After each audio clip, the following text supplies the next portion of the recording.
निरंतर ज्ञानामृत रस से परिपुष्ट होते हुए आत्मन साथियों, आज हम बात करेंगे 8वीं विभुत्व शक्ति की। 7वीं है प्रभुत्व शक्ति, जिसकी बात हमने पिछली मीटिंग में की थी। प्रभुत्व शक्ति, प्रभुता और विभुता, ये 2 गुण हैं। अब इनमें हम अंतर समझ लें। प्रभुता कहते हैं मालिकपना, स्वामित्व, और विभुत्व कहते हैं जिसका कि वो स्वामी है। जैसे समझो अरबपति, खरबपति, करोड़पति, है ना, ये शब्द कहते हैं। ये हो गया विभुत्व, यानी उसके पास में इतना धन है, अरबों खरबों करोड़ों धन है उसके पास। ये उसके धन से रिलेट करता है, विभुत्व उसके खजाने से रिलेट करता है। और प्रभुत्व उसका प्रभुत्व है इतने धन पर, यानी वो करोड़पति, अरबपति, खरबपति, जो एक व्यक्ति है जो सबका स्वामी है इतने धन का। प्रभुता माने एक अपने आप में ही समग्र, सब कुछ, सर्वसमर्थ, शक्तिशाली, सबका मालिक।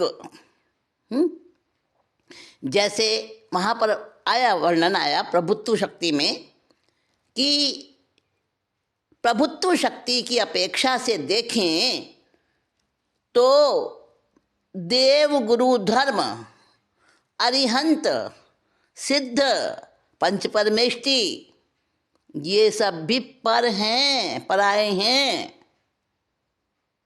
वो प्रभुत्व जिसका है वो आत्मा है, वो ही मेरा स्व है। मैं उसका ही स्वामी हूँ, मैं अपनी प्रभुता का प्रभु हूँ, मैं किसी दूसरे की प्रभुता का प्रभु नहीं हो सकता। ये होगा प्रभुत्व शक्ति का, जो हमने 7वीं प्रभुत्व शक्ति की थी।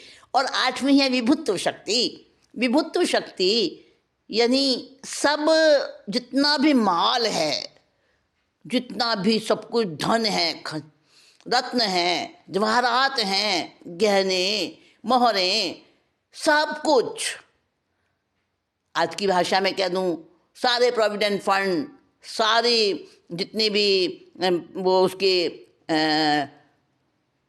जितने सारे उसके शेयर्स, सब कुछ, जो भी उसके चल और अचल संपत्ति है, वो सारा उसका विभुत्व है, वो उसका खजाना है। खजाना शब्द कहने से जिस तरह से उसमें सब ग्रहण हो जाते हैं, हीरे, मोती, रत्न, जवाहरात, पन्ने, माणिक, सब कुछ, मोहरें वगैरह भी उसमें आ जाती हैं, ठीक है ना, अशरफियाँ, मोहरें, सब। तो खजाने में सब कुछ आ गया ना। ऐसे विभुत्व का अर्थ है खजाना, और खजाने का जो उसका मतलब सब कुछ है, वो है विभुत्व शक्ति। वो ऐसी शक्ति है जो सारी शक्तियों को एकजुट अपने में रखती है। वो तो आत्मा है, लेकिन वो आत्मा के अंदर रहती हैं और सारी शक्तियाँ एक रूप होकर जिसमें नजर आती हैं, वो विभुत्व शक्ति है। खजाने का मालिक एक व्यक्ति होता है ना, हाँ, वो विभुत्व शक्ति है। उसमें प्रभुता भी है, उसमें विभुता भी है, दोनों चीजें उसमें हैं। लेकिन प्रभुत्व और विभुत्व को हम ऐसे समझ लें कि प्रभुत्व स्वामित्व के अर्थ में आएगा, और विभुत्व उस सारी संपत्ति की अनेकता रूप है। अनेकता रूप भी जिसमें एकता है, खजाने से जैसे अर्थ बताया। अब इसको हम सुनते हैं, इसका काव्य क्या कहता है। जुदी जुदी सब शक्तियाँ आत्मा में गई समा, एक रूप हो भासती यही विभुत्व शक्ति। जुदी जुदी सब शक्तियाँ आत्मा में गई समा, एक रूप हो भासती, यही विभुत्व शक्ति। सर्व भावों में रम के भी निज-भाव रूप जो विलसती, यही विभुत्व शक्ति, यही विभुत्व शक्ति। ध्रुव एकत्व का और विभक्ति का उदाहरण आत्मा, सत्यम शिवम संग सुंदरम का चिर मिलन परमात्मा। निश्चय और व्यवहार से शून्य नयों के भार से सद्भावना सजती, खिलती विभुत्व शक्ति। इसमें बता रहे हैं कि एकत्व और विभक्त्व हमारी आत्मा है। अगर हम भेद दृष्टि से आत्मा के गुणों की, अलग अलग गुणों की दृष्टि से देखते हैं तो वो विभक्त है। अगर उसी आत्मा को हम अभेद दृष्टि से देखें तो वो ध्रुव यानी एकत्व है। देखो, एक ही वस्तु में बहुत सारे गुण होते हैं। कोई भी वस्तु है, उसमें रंग भी होता है, उसमें आकार भी होता है, उसमें भार भी होता है, उसमें उपयोगिता भी होती है, उसमें और बहुत सारी टेक्निक्स होती हैं, सिस्टम होते हैं, बहुत कुछ होता है। एक ही व्यक्ति में बहुत सारे गुण होते हैं। किसी अपेक्षा से वो क्या है, किसी अपेक्षा से क्या है, किसी अपेक्षा से बेटा है, किसी अपेक्षा से पति है, किसी अपेक्षा से भाई है ना। किसी अपेक्षा से वो बढ़िया इंजीनियर है, किसी अपेक्षा से वो एक अच्छा नागरिक है, किसी अपेक्षा से अच्छा पिता है, किसी अपेक्षा से वो धर्म भीरू भी है। बहुत गुण हो सकते हैं एक ही व्यक्ति में, एक ही वस्तु में। तो जब हम उसको व्यक्ति रूप में देखते हैं ना, एक वस्तु रूप में किसी वस्तु को देखते हैं हम, तो उसके सारे गुणों को हमने एक साथ देख लिया। वो है अभेद दृष्टि। और जब हम उसके एक एक गुण की बात करते हैं तो वो भेद दृष्टि है। तो ध्रुव एकत्व का और विभक्ति का उदाहरण आत्मा, सत्यम शिवम संग सुंदरम का चिर मिलन परमात्मा। निश्चय और व्यवहार से शून्य नयों के भार से सद्भावना सजती, खिलती विभुत्व शक्ति। यहाँ नीचे की दो पंक्तियों में बताया है कि निश्चय और व्यवहार मुख्य नय हैं और बहुत सारे दूसरे दूसरे छोटे नय हैं।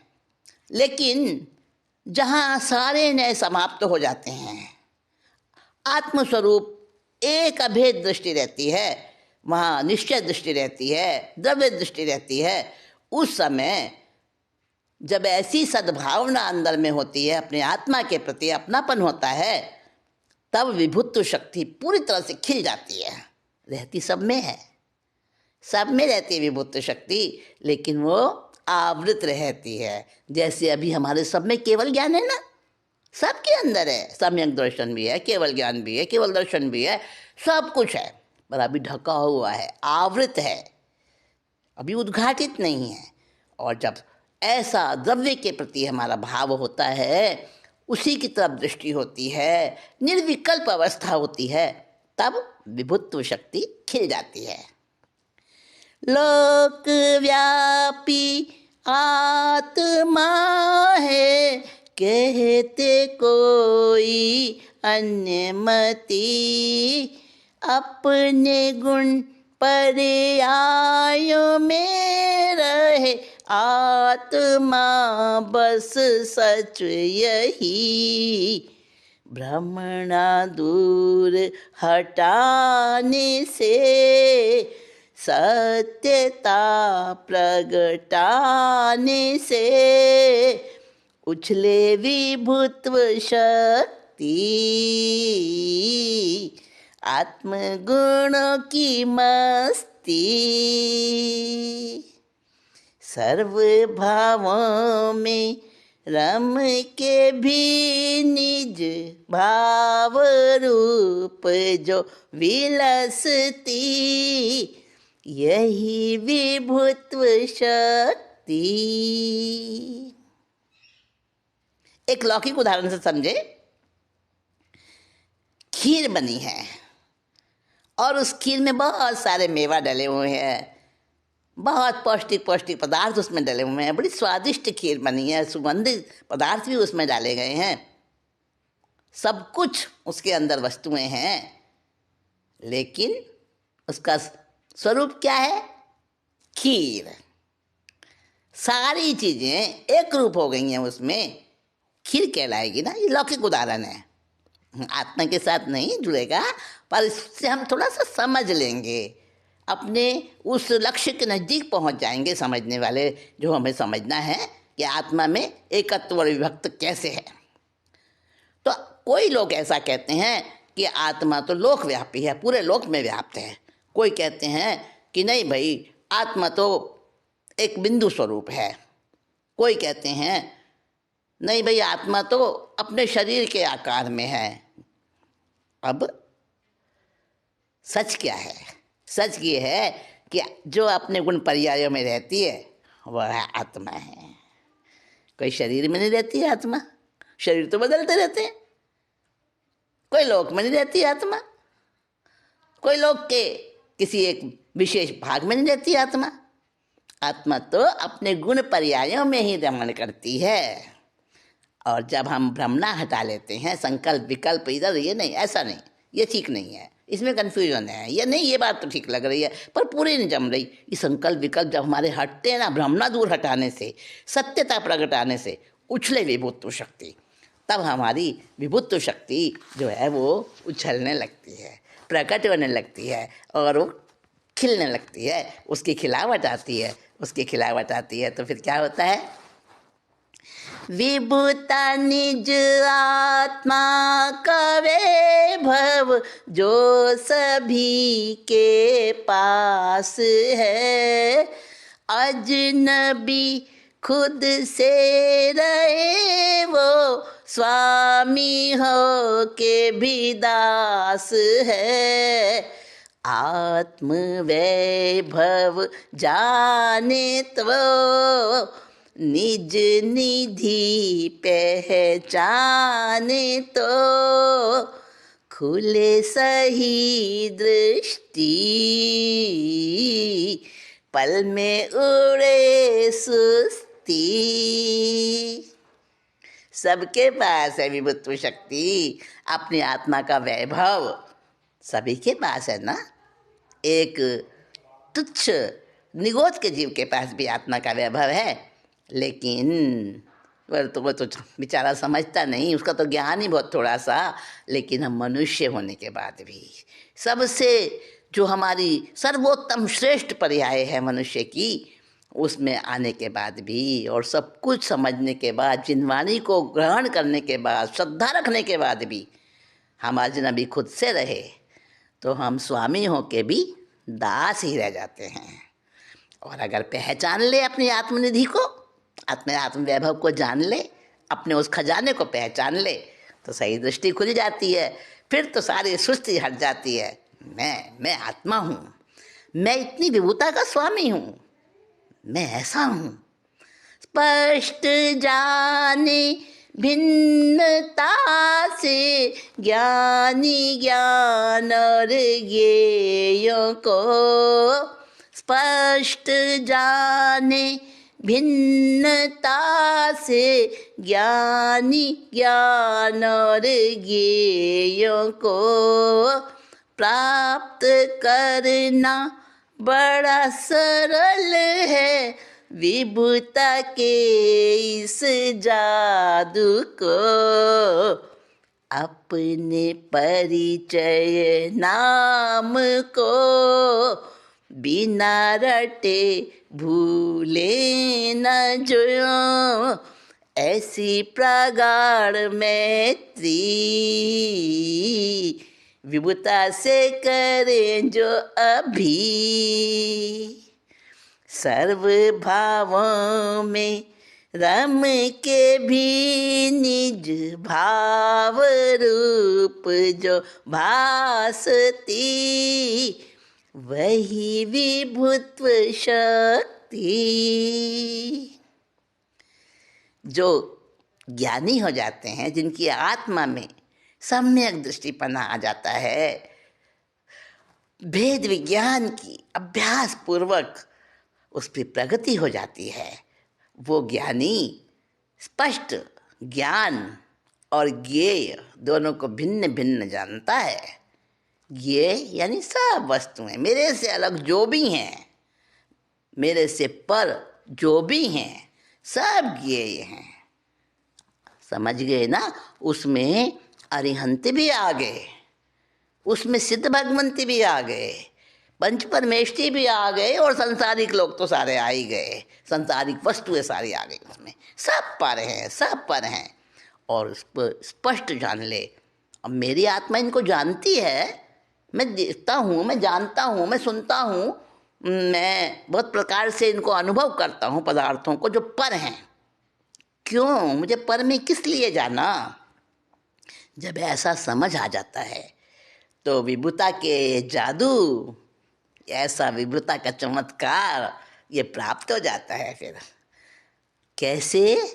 जैसे हम अपने परिचय और अपने नाम को कभी रटते नहीं हैं, लेकिन कभी भूलते भी नहीं हैं, है ना? ऐसी मैत्री हो जाए, प्रगाढ़ मैत्री हो जाए विभुता से, अपनी विभुता से। हाँ, अपनी विभुता से मैत्री कर लें तो फिर ये शक्ति तुरंत उसी समय प्रकट हो जाती है, और मैं सब कुछ हूँ। विलसता है आत्मा के हर एक गुण में भी विभुपना, मूढ़ता को छोड़ विभुता से जुड़े रिश्ता घना, सबल संबोधि के धर्म का मर्म सच्चा पा लिया, समय सार लब्धि विभुत्व गुण शुद्धि। जब ऐसी दृष्टि बनती है, ऐसी पर्याय, मेरी शुद्ध पर्याय आती है, तो आत्मा के हर गुण में विभुता, विभुपना झलकने लगता है, विलसने लगता है, प्रत्यक्ष प्रतीत होने लगता है, और फिर मूर्ता हट जाती है, विभुता से रिश्ता जुड़ जाता है, अपनी विभुत्व शक्ति का अनुभव होता है, और उस समय सच्चा मरम धर्म का हमें मिलता है, और समय सार लब्धि प्राप्त होती है। समय सार यानी आत्मा के सार की लब्धि, वो हमें प्राप्त हो जाती है, और यही हमारे विभुत्व गुण की शुद्धि हो जाती है। इससे जुदी जुदी सब शक्तियाँ आत्मा में गई समा, निद्भाव रूप जो विलसती, यही विभुत्व शक्ति। सर्व भावों में रम के भी एक भाव जो भासती, निज रूप भाव जो विलसती, यही विभुत्व शक्ति, मेरी विभुत्व शक्ति। उछलने लगती है, विलसने लगती है विभुत्व शक्ति, और उस विभुत्व शक्ति का पता लगते ही हम विभु बन जाते हैं, प्रभु बन जाते हैं, अपने प्रभु, किसी और के नहीं। हम अपने प्रभु हैं, हम अपने ही ज्ञान दर्शन सर्व अनंत गुणों के विभु हैं, इस खजाने के मालिक हैं। इसी भाव के साथ आज की मीटिंग को विराम देती हूँ।